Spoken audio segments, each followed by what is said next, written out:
Hey guys, it's Spudrifle here, back with another Should You Play video, and this time we're talking about Crossout, a post-apocalyptic, multiplayer, build-your-own-vehicle PvP game, which we would pitch somewhere between Robot Wars, Mad Max and Wreckfest. There are many modes to play through, but the premise in most of them is the same. Use your vehicle and its many pointy ends and boomsticks to wreak havoc on your opponents. Typically, it's last car standing wins, but there are ways around that which we'll get into later. When you first fire up Crossout, it can be a bit overwhelming as to the amount of options and separate tabs that you have to navigate on the main menu. But it all gets easier with time, and when you're 10 or so games in, it becomes a lot less daunting. The game originally came out in 2017 and is available as a free-to-keep game on Steam right now, though it has come under some scrutiny as a potential pay-to-win, microtransaction-fueled mess.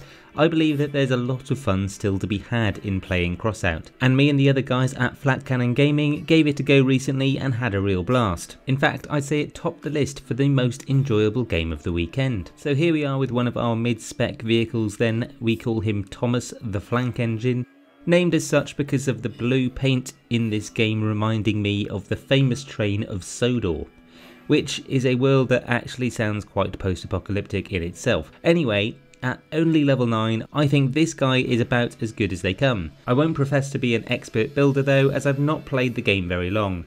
But let's jump into a match and show some gameplay, shall we? And we'll see how well Thomas holds up. One thing that I would say in this game is that it is so much better with friends. If you can squad up and get 3 or 4 in the same session, you can win so many more matches, get way more tactical with your styles and approach to the various game modes, and really gang up on some people to give you the edge. So here we go with Thomas then, and with decent guns, well placed wheel armour and a buzzsaw and shank at the front of this vehicle, it's got everything you need to inflict lots of damage in a very versatile way. Its close placement of the medium wheels also means that it's fairly nimble. Although you'll see me explode in I think 3 of the 5 games I've cut into these highlights, I tend not to die when I'm partied up, and I play with a little bit more strategy. But as you can see, I registered plenty of demolitions and got a fair few assists to my name too, in the majority of matches in the background here. If you like the look of Thomas the Flank Engine, then we've got another video covering how to get started in Crossout, including what this power rating score is all about, and how to replicate the build on this incredibly durable but fairly acquirable and low level all-rounder.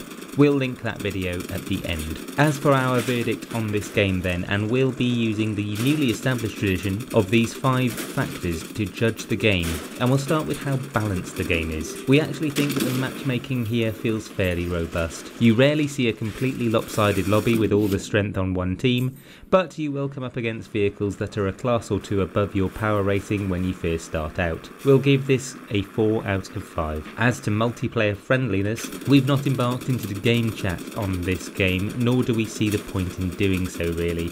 Matches are short and not always sweet, but there's no reason to mark against on this one, so it can have another 4 out of 5. In terms of a learning curve, once you get into games, you'll understand what to do. Getting used to the main menu and the garage can take time, especially when you're trying to build some more convoluted vehicles, but you can always subscribe to Flak Cannon Gaming and get some inspiration from us.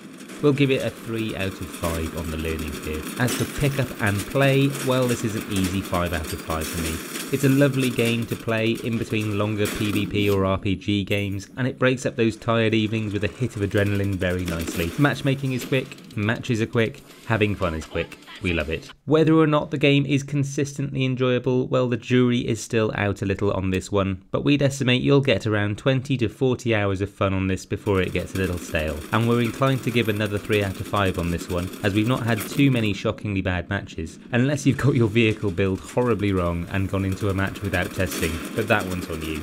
Overall then, FCG gives Crossout a 19 out of 25, which is pretty friggin' good for a free game, I would say. If you found this review useful, why not give us a like, as it helps us tailor our content on the FCG channel, and be sure to check out our other videos as well. Thanks for watching guys, and catch you later.